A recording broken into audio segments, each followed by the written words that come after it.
So class, we all know the hit sensation, you know, Hatsune Miku, right? The #1 idol in the world, right? With some bangers such as... But the video is not talking about Miku, okay? What this video is going to be talking about is her sister.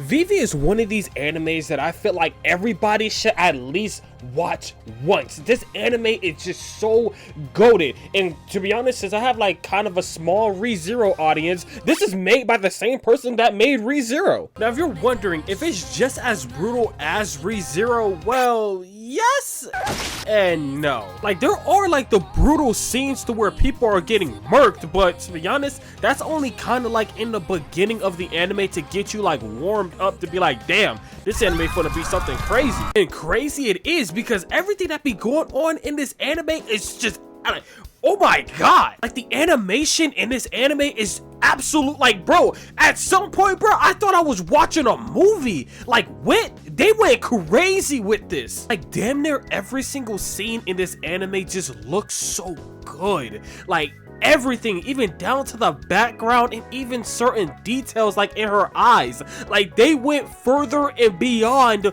with this anime. But enough glaze in the animation for a second, let's start talking about like what this anime is about. Everything you need to know going into this anime is that we have our main girl. We pretty much see her on stage singing for people, you know, having a good time, entertaining them, up until boom, she gets hit with like some virus attack. And the only reason why she even got hit by this virus attack is because in the beginning of the episode we see like this scientist guy typing in like this code to send back to the past right before he got boomed.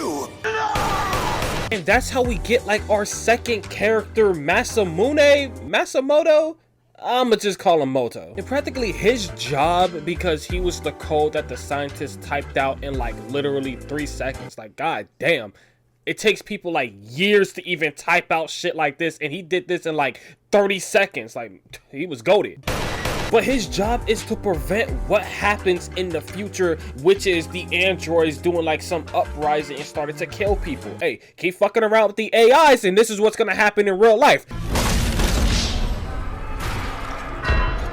That's all I'm saying. Simply because he's practically just data, he needs like a catalyst to help him out to like, you know, do the manual stuff. So here's where our girl Vivy comes in. She has to pretty much come in, help this man, and do pretty much all the dirty work while he just plans stuff out and tells her exactly what's going to happen. But since Vivy is like an idle AI, she's really wasn't having it. She was pretty much telling this man, hey bro, go get somebody else. I am not the one. So with them pretty much just going back and forth with Moto pretty much just gaslighting Vivy, talking about it's an AI's duty to help out humanity because in section 2 chapter 3 of the AI handbook you always gotta put humanity first, or some BS that he used. So with Vivy starting to now listen, he pretty much tells her that on this day some important guy is going to die from a trash can bomb. And with not wasting any time, Vivy started to make her move and rushed over to where the bomb was about to go off. And just with like a couple of seconds left, she ends up saving the guy and then the bomb blowing up.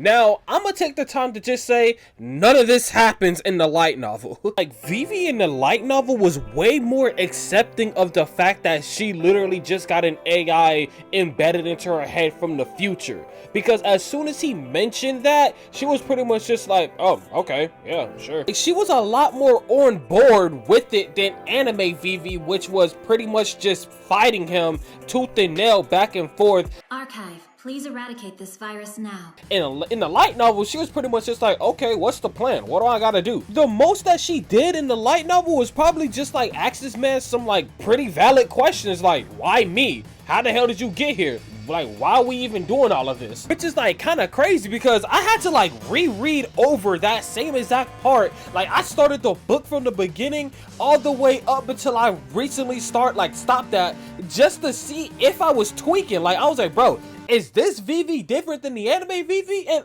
to be honest, I was right. Like anime Vivy, I guess, is more of a pushover with Moto, because if Moto says something in the anime, she's just gonna accept it and just go along with it. But in the light novel, she's actually going back and forth, band for band with this man. If he insults her, she's gonna insult him back. Like, she doesn't take no shit from him. Like, it was more like a best friend type beat. Like, we just met and now we're friends. Like, that's exactly how I pretty much took it. Even when I was reading it in the beginning, like, there were a lot of things that were missing from the light novel from the anime, because with the whole bomb blowing up in the trash can, that wasn't in the light novel. From the light novel, when like they were pretty much talking about like, oh, how they're going to save humanity, the whole like singularity project, Moto pretty much going over like everything, all the information that he needs to tell her right then and there, they automatically cut to like the man that they saved from the trash can bomb in his office about to get assassinated. Even like getting off of that part and getting back onto like Vivy as a character, they pretty much did her wrong in the anime also, because in the light novel she has like a bunch of fans, she has like meet and greets, she's actually on the main stage, versus like the anime to where she's like, oh, my dream is to sing on the main stage. She's already doing that in the light novel. So I'm like thinking in my head, I'm theorizing like, wait, is the light novel and anime two different timelines, or what the hell is going on? I tried to do my research, I tried to look it up, and I couldn't find nothing. So this is probably my headcanon or head theory, because even in the manga, like, I couldn't get the manga because guess what, I don't speak Japanese. They still go with the anime adaptation, so I'm confused. Like, to be honest with you, it's not like it's a big deal or anything, because at the end of the day, the whole goal is to stop the androids uprising. Like, to be real, it kind of really doesn't matter that the anime added on more content. Like, how the hell we gonna get mad at more content? It kind of really doesn't matter. Like, when they had to like save the office guy, they did not mention no bombs in the light novel, but they added bombs in the anime, and guess what, this still came out to be fire. Like, look at these shots, look at the animation, look how good Vivy looks. With studios, y'all went crazy with this.